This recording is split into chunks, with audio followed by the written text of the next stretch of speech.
Hello friends, welcome to nursing Jeevan. आज हम cell के बारे में कुछ क्वेश्चंस कवर करने वाले हैं जो नर्सिंग एग्ज़ाम्स के लिए बहुत ही उपयोगी है। तो चलिए स्टार्ट करते हैं।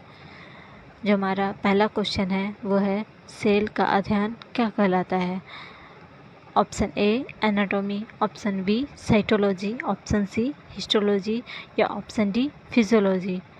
तो हमारे कोशिका का जो अध्ययन है उसे हम साइटोलॉजी कहते हैं। ऑप्शन नंबर बी हमारा राइट आंसर होगा। और साइटोलॉजी के अंदर सेल का अध्ययन किया जाता है। सेल किसे कहते हैं? तो जो हमारे शरीर का स्ट्रक्चरल और फंक्शनल इकाई होता है उसे हम सेल कहते हैं। सेल का खोज 1665 ईस्वी में किया गया था। तो चलिए चलते हैं अब दूसरे क्वेश्चन की तरफ। जो हमारा दूसरा क्वेश्चन है वो है, कोशिका का सबसे बड़ा कोशिकांग होता है?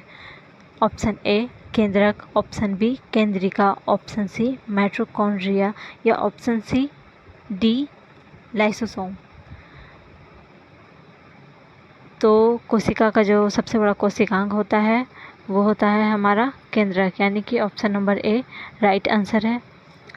तो जो हमारा कोशिका का जो ऑर्गन्स होता है वो केंद्रक के अलावे और भी ऑर्गन्स होते हैं जिनका नाम एंडोप्लाज्मिक रेटिकुलम है, राइबोसोम है, गोल्जी ऑपरेटस, माइटोकॉन्ड्रिया और लाइसोसोम है।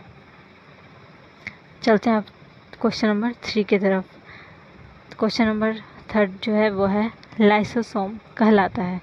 अब बताइए लाइसोसोम किसे कहेंगे? ऑप्शन ए कोशिका का सब्सिडी, कोशिका की इकाई या आत्मघाती थैली या प्रोटीन की इकाई। तो लाइसोसोम जो हमारा है उसे हम आत्मघाती थैली के नाम से जानते हैं, ये तो सभी को पता होगा।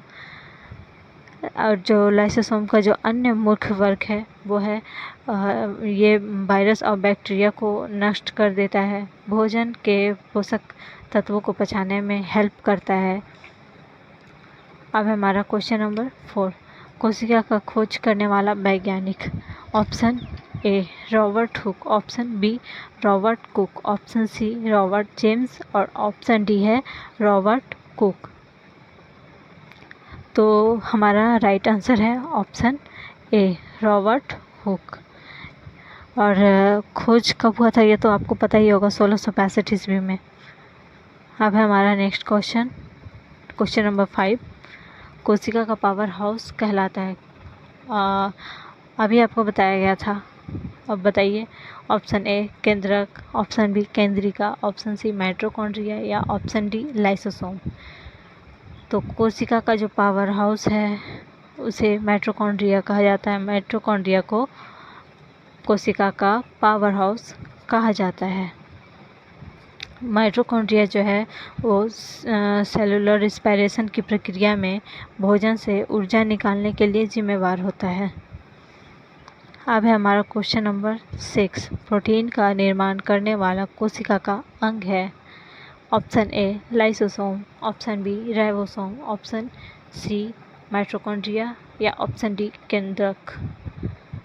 तो हमारा राइट आंसर है ऑप्शन नंबर बी राइबोसोम, जिसे प्रोटीन फैक्ट्री भी कहा जाता है। राइबोसोम का जो मुख्य कार्य है वो कोशिका के अंदर अपशिष्ट और बेकार पदार्थों को पचाने का है। ये कोशिका के पाचन तंत्र के रूप में कार्य करते हैं। Question number 7, epithelium tissue. Epithelium tissue कितने प्रकार के होते हैं? Option A 1, option B 2, option C 3 या ऑप्शन डी 4। तो हमारा राइट आंसर है option number B. Epithelium tissue जो होते हैं वो 2 प्रकार के होते हैं। एपिथेलियम टिश्यू जो 2 प्रकार के होते हैं उनके नाम, पहला सिंपल एपिथेलियम टिश्यू, दूसरा स्ट्रैटिफाइड एपिथेलियम टिश्यू है। अब हमारे नेक्स्ट क्वेश्चन की तरफ बढ़ते हैं हम। क्वेश्चन नंबर 8, निम्न में से कौन सी क्रियाएं इलास्टिक तथा कोलेजन फाइबर का उत्पादन करती है? A adipocyte, B fibroblast, C mast cell या डी ऑल। तो हमारा राइट आंसर है option number B fibroblast. Fibroblast ये एक कनेक्टिव टिश्यू है जो कोलेजन और इलास्टिन जैसे फाइबर का उत्पादन करती है, जो टिश्यू को मजबूती और लचीलापन प्रदान करते हैं। जब स्किन या अन्य टिश्यू को चोट लगती है तो फाइब्रोब्लास्ट कोलेजन और अन्य मैट्रिक्स प्रोटीन का उत्पादन करके घाव भरने में मदद करते हैं। ये हो गया। और अब चलते हैं क्वेश्चन नंबर 9 की तरफ।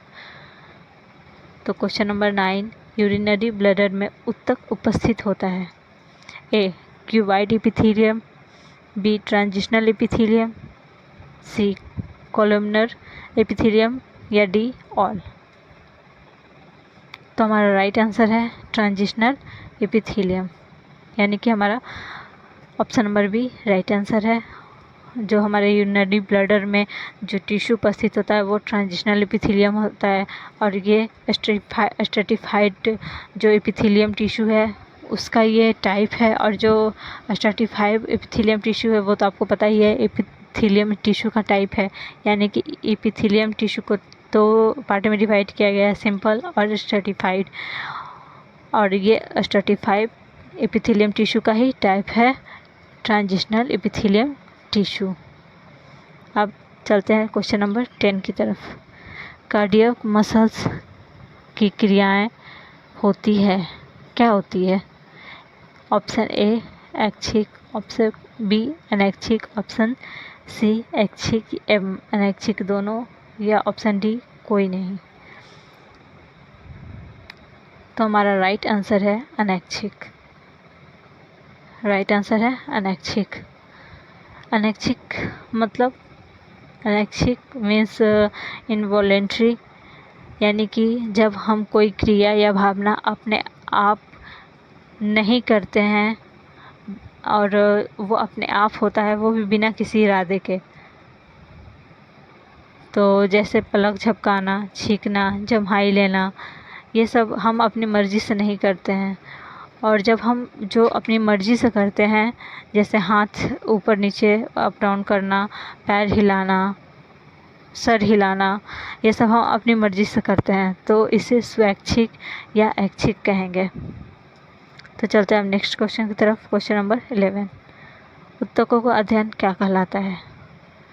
तो ऊतकों का अध्ययन क्या कहलाता है? Option B cytology, option B histology, option C myology, option D cardiology.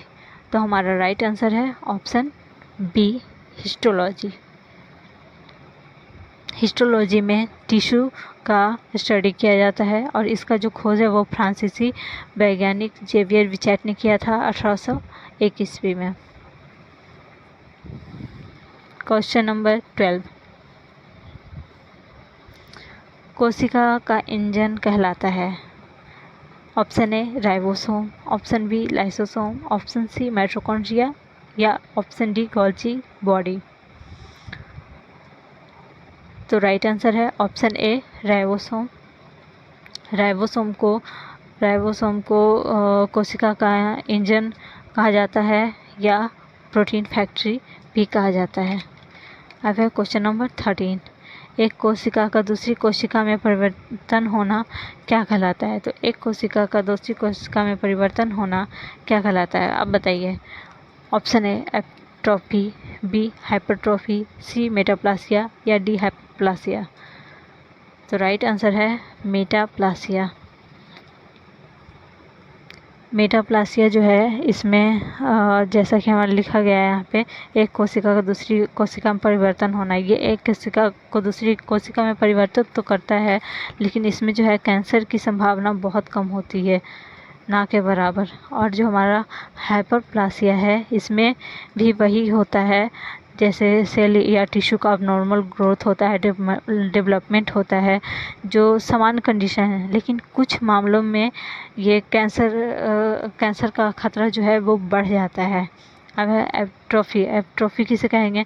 Body के किसी ऑर्गन या टिश्यू का सिकुड़ जाना या डिक्रीज होना एट्रोफी कहलाता है। और है हाइपरट्रोफी, तो बॉडी के ऑर्गन या टिश्यू के वॉल्यूम में वृद्धि होना हमारा हाइपरट्रोफी कहलाता है। अब हमारा next question question number 14, cell division का मध्यांतर कहलाता है। तो हमारा सेल डिवीज़न का जो मध्यांतर है वो क्या कहलाता है? तो option A metaphase, option B prophase, option C interphase या ऑप्शन डी एनाफेज। तो सेल डिवीज़न का जो मध्यांतर है वो मेटाफेज कहलाता है। Option number A right answer होगा। और प्रोफेज बोले तो सेल डिवीज़न का ये पहला स्टेप होता है प्रोफेज जो हमारा सेल डिवीज़न होता है ना, उसका फर्स्ट स्टेप प्रोफेज होता है। और इंटरफेज क्या होता है? वह स्टेप जहाँ सेल डिवीज़न से पहले अपना कार्य करती है, सेल को डिवाइड करने से पहले जो अपना वर्क करती है उसे इंटरफेज कहते हैं। एनाफेज वह प्रक्रिया जो माइटोसिस और अर्धसूत्री विभाजन दोनों में होता है उसे एनाफेज कहते हैं। नेक्स्ट क्वेश्चन नंबर 15, शरीर की क्रियात्मक एवं संरचनात्मक सूक्ष्मतम इकाई होती है। ए ऊतक, बी मांसपेशियां, सी अस्थियां और डी कोशिका। तो राइट आंसर है कोशिका। राइट आंसर है कोशिका। जैसा कि मैंने स्टार्टिंग में ही बताया, कोशिका जो हमारे बॉडी का फंक्शनल और स्ट्रक्चरल इकाई होता है, इसका जो खोज है वो रॉबर्ट हुक ने किया था और ये इसका जो खोज है वो 1665 ईस्वी में किया गया था। अब क्वेश्चन नंबर 16, तो कोशिका के भीतर समस्त भाग को क्या कहते हैं? तो कोशिका के भीतर जो समस्त भाग होते हैं उसे गोल्जी, ऑप्शन ए कोशिका झिल्ली, ऑप्शन बी कोशिका द्रव, ऑप्शन सी गोल्जी बॉडी या ऑप्शन डी केंद्रक। तो इसका जो राइट आंसर है वो कोशिका द्रव है। ऑप्शन बी हमारा राइट आंसर हो जाएगा। ऊतकों के प्रकार, तो कितने प्रकार के होते हैं ऊतक? Option A 2, option B 3, option C 4, option D 5। तो जो हमारा टिश्यू होता है वो 4 टाइप के होते हैं। ये पहला टाइप है इसका एपिथेलियल टिश्यू, दूसरा कनेक्टिव टिश्यू, तीसरा मस्कुलर टिश्यू और चौथा नर्वस टिश्यू। तो आज का वीडियो यहीं तक, मिलते हैं नेक्स्ट वीडियो में। आई होप आप लोग को क्वेश्चन समझ में आ गए होंगे। तो जुड़े रहिए हमारे चैनल नर्सिंग जीवन से। और अगर हमारा वीडियो पसंद आया हो तो लाइक, शेयर और सब्सक्राइब कीजिए। Thank you.